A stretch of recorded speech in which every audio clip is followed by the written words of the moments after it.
Hey everyone, welcome to the Hey Hannah podcast. I'm your host, Dr. Maya Fields, but to my friends and those who know me well, I'm just Maya. I'm a higher education administrator, a mother, and a wife of 14 amazing years. But above all, I'm a Christ follower. This podcast is a special platform created to honor the memory of my beloved daughter, Hannah. It's here that I have the chance to have the conversations that I never got to have with her, to share the wisdom and love I wish I could have passed on. It's a reminder to cherish the precious moments we're given and a testament to the power of healing, hope, and personal growth. If you're someone who's seeking personal growth, inspiration, and practical advice to build a solid foundation for a successful and fulfilling life, this is the place for you. Join me as we honor Hannah's memory together. Laugh, cry, and learn. Get ready for a podcast that is so much more than you could ever imagine. The Hey Hannah podcast, healing hearts, one conversation at a time. Hey everybody, welcome back to another episode of the Hey Hannah podcast. I'm your host, Dr. Maya. Summer is quickly approaching, so in today's episode, we're tackling a topic that's on the minds of many parents as we approach the summer months, and that is the summer slide. Fear not, we've got a ton of ideas that we're going to discuss today, along with some resources and tips to keep your kids engaged and learning and having fun all summer long. So we're just going to talk about how we are going to come up with a plan to tackle the summer slide. So from little ones in pre-K to your teens about to enter college, we're going to talk about a little bit of something for everyone. So let's go ahead and jump right in. So the first thing, when you hear summer slide, I'm not talking about obviously the water slide that we're all thinking about when the warmer months come about. The summer slide actually refers to the learning loss that some children experience over the summer break. So research shows that kids can lose up to 2 months of academic skills during the summer break. That's a lot, especially when you look at the cumulative effect of the summer slide. It can lead to a significant impact on students' academic performance, equivalent to maybe 2 to 3 years behind their peers by the time they hit fifth grade. So if we just keep stacking um, the losses in the summer on, that's a pretty significant gap for kids. And the good news is a little bit of planning and creativity, we can help mitigate the summer slide and maybe even see some gains. So let's get into how, starting with our youngest learners, we can come up with some ideas to combat the summer slide. So for our pre-K and kindergarten students, learning is all about play. So it's important for parents to remember that, we do want to maintain academic skills, but we also want to foster a love of learning and curiosity about the world. And that's really just building on what the kiddos in that age group naturally gravitate towards anyway. So that's a little bit helpful. So this summer, let's take advantage of some free resources like PBS Kids website has a ton of educational games and activities.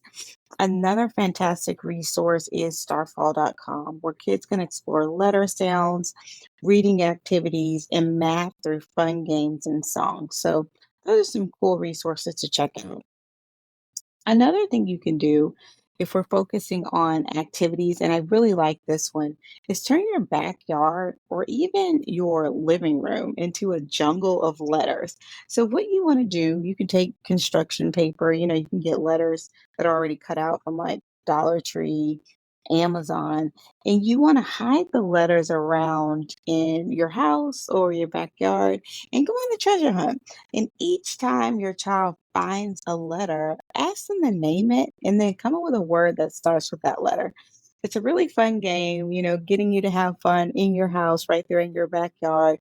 It doesn't cost a ton of money to get the letters, and it keeps your children, thinking on their feet. And it's just a fun way to keep everyone involved and still learning throughout the summer. Now, for our elementary kids, we're getting up to, our first graders up to our fifth graders. Parents in this category, combating the summer slide really involves a strategic balance of reinforcing academic skills, but you also want to make sure that you are nurturing their natural curiosity and ensuring that learning remains a joyful pursuit. Now, remember with this particular age, engaging our kids in reading and math is key. Your local library is typically a gold mine for a lot of resources. Many libraries offer free passes to local museums, zoos, and either even other local cultural activities.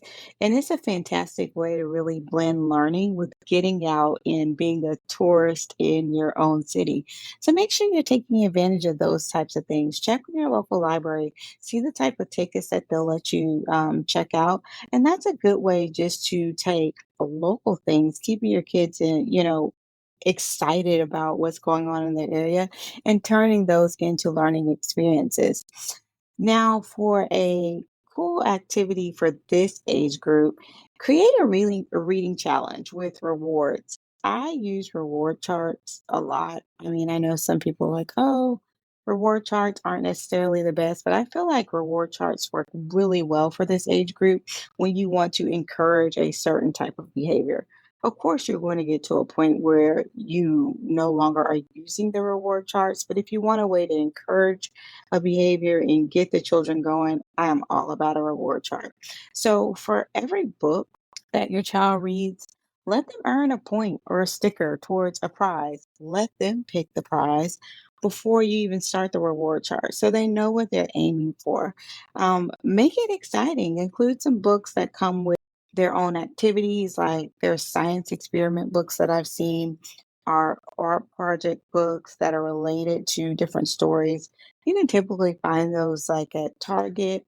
Usborne Books has a really wonderful collection of science experiment and art project books. And then, of course, Amazon, Walmart, if you browse around, you can typically find some of those on those particular sites.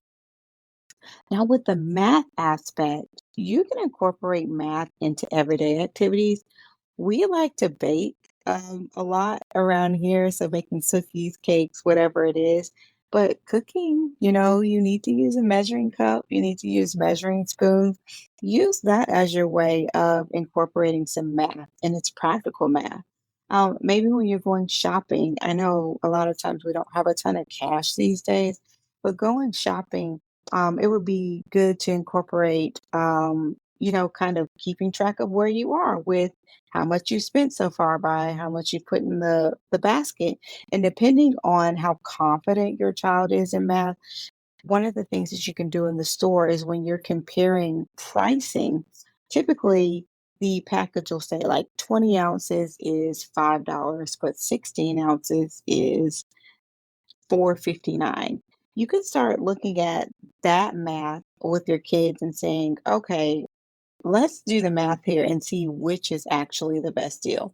Again, this is for your children who are a little bit more confident and you're looking for more of a challenge with practical everyday math. But this is a great way to incorporate math on a day to day basis.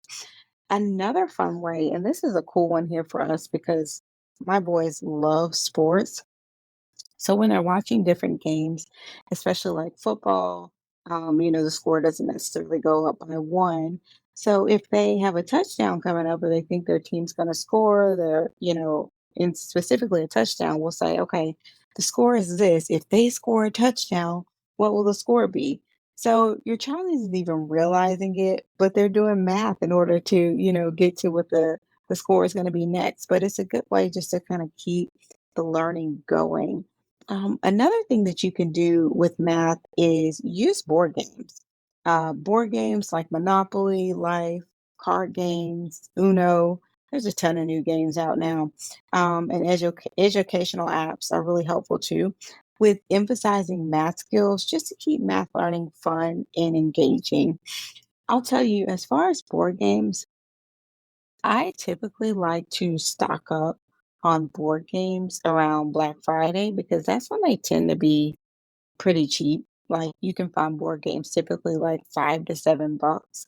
And that's some of like the really popular ones like Monopoly, Life, whatever it is. And I keep them for just this reason because when we want to pull out a game and have some fun, like we're having fun with those games, but a lot of times you can still incorporate other learning aspects. So just a little tip on what I do to stock up on my board games. Now, with the middle schoolers, we're moving on to the middle schoolers. This can be a bit tricky to engage this age group, but the key is to connect learning to things that they are interested in. Typically, middle schoolers love technology, so why not use that to your advantage?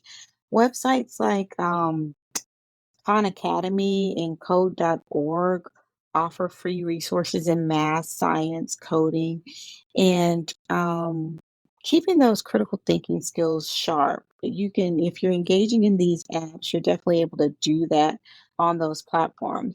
Now, as a fun activity for your middle schoolers, encourage your middle schooler to start a summer project. So you want to encourage the project to begin at obviously the start of summer, and it's something they'll track until summer ends. But some cool things they can do are maybe code their own video game if they're into video games. Maybe start a YouTube channel about a topic that they're passionate about.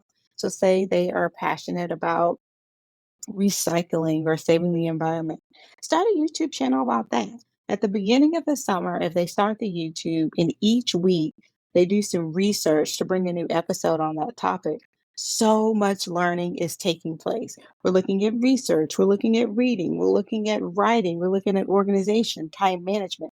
All of these wonderful things are packed into this fun activity. And so your kid is getting to do some things that they're interested in, all this different learning is taking place. And hopefully, when you use this approach, it's not like pulling teeth all summer, but you'll definitely see the academic aspect continue to be engaged for your child.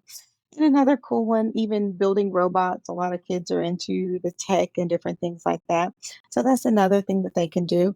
The library typically has great resources, books and tools and craft centers. I know our library has so many amazing resources where you can do a lot of crafts in particularly. So that's one thing that you can use to figure out like what our project is going to be. That's a resource that's right at your fingertips. And obviously, your library membership is free. So make sure you're using those resources that you have available. Now for our high schoolers. High school students, they may be focused more on social lives and just, what's going on with their friends and what's the next step. But summer's a great time really for college prep and exploring new interests. So my suggestion would be to encourage your team to volunteer.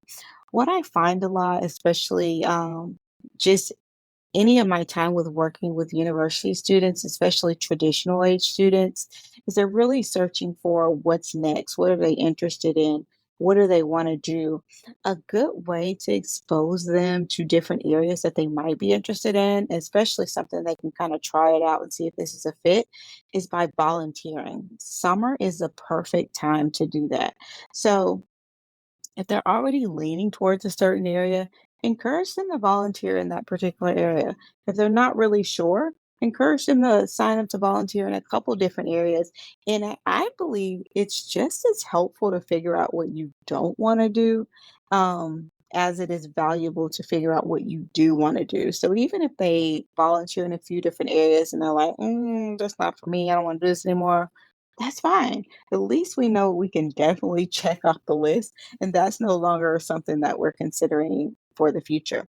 So, those volunteer experiences, they can be both a great way to learn and also a great way to contribute to your community, build those community service hours that they're typically looking for college application, and just an all around valuable experience. So, for activities for your high school students, I encourage you to make sure that they are getting involved with the libraries and different community centers.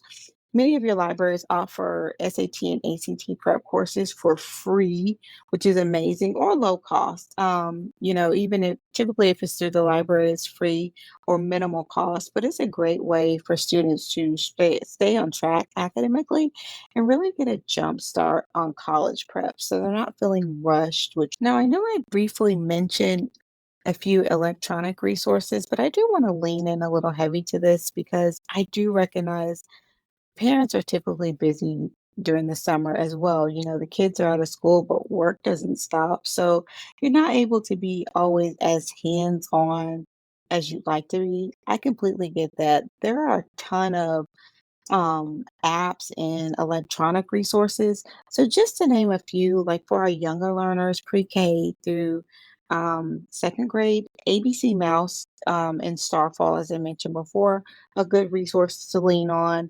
They are looking at or providing activities for reading, phonics, math, and they're typically using games and different types of activities to encourage learning in that area for children. So I would make sure to take a look at those.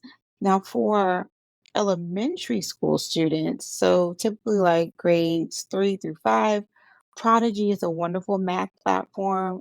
It feels like a game, and you're covering a ton of different topics that are typically aligned with your school curriculum.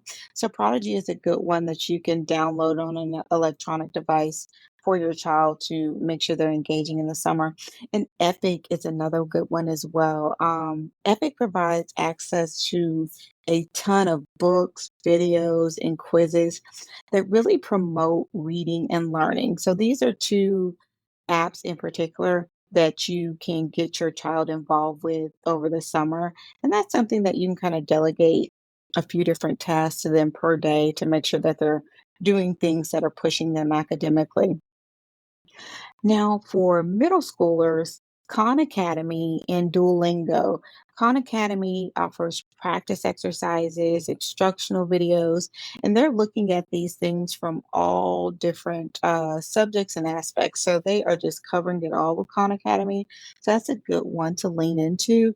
And Duolingo is really focused on new language, but they make it really fun. So they incorporate games and offer a variety of different languages. So it'll be fun for your middle schooler to even pick a language they want to delve into for the summer and use Duolingo to see how much progress they make from the start of summer to the end of summer. And again, that is an app that children can use, or they can jump on the computer and get on the website, but another electronic tool that they can use to engage learning. Now, for our high schoolers, I recommend Quizlet and Coursera. So, Quizlet helps students practice and master whatever they're learning by offering creative study sets, flashcards, and games. Now, for our high schoolers who are preparing for ACT, SAT, all that good stuff, the flashcards are invaluable. Pop those vocabulary words that you're looking at in that ACT book on those flashcards and use those bad boys to make sure that you are picking up, and expanding your vocabulary a little bit each day. So Quizlet is a great resource. And Coursera. Um, Now, Coursera, it can be a little bit more of an advanced platform for high schoolers, but it does give you a chance to explore some college level courses on a wide range of subjects. So, the key here is even though the platform may be a little bit more advanced, if you encourage your high schooler to look into courses that are specific to an area that they are interested in, this is really what's going to be key. Typically, if it's something that you're interested in, you're going to zoom by and consume the information a lot quicker. So, if it's gaming, robotics, anything like that, I would encourage my high schooler, if they're getting on Coursera in particular, to look specifically at those subjects that they're interested in and dive into the information from that aspect. So, as we wrap up, remember the goal of summer learning is to keep it fun, engaging, and pressure free.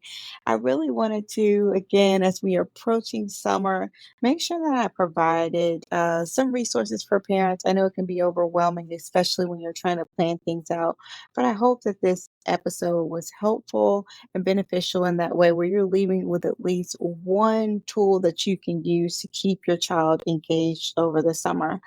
Now, the resources we talked about today are just the beginning. Dive into some of the offerings, as I mentioned, at your local library, explore some online resources, and most importantly, talk to your kid about what they're interested in. See maybe if they have ideas, they typically do, um, and make sure that you're getting them involved with it. You might be surprised at the learning out activities that can come from their passions. So have that fun conversation with them. So here's to a summer full of learning, exploring, and growing. Then that's it. I'm out of here.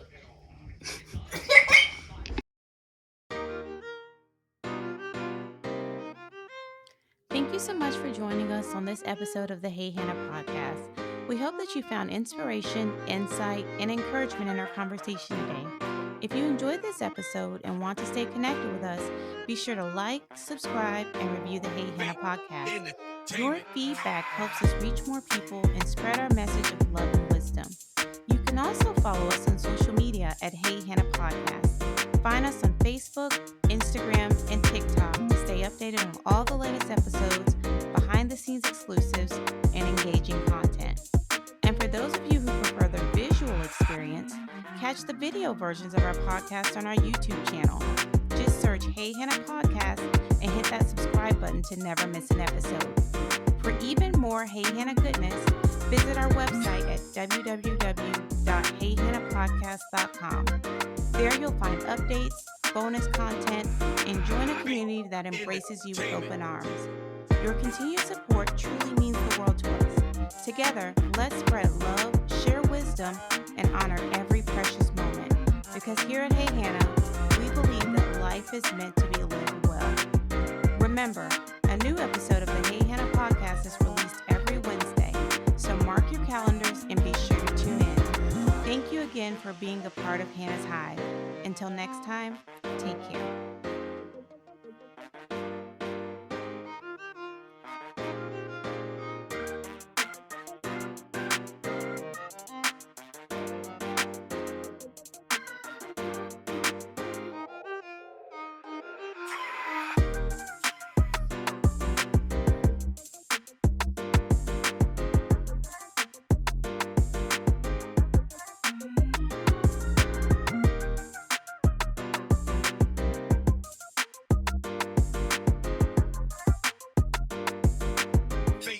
Entertainment.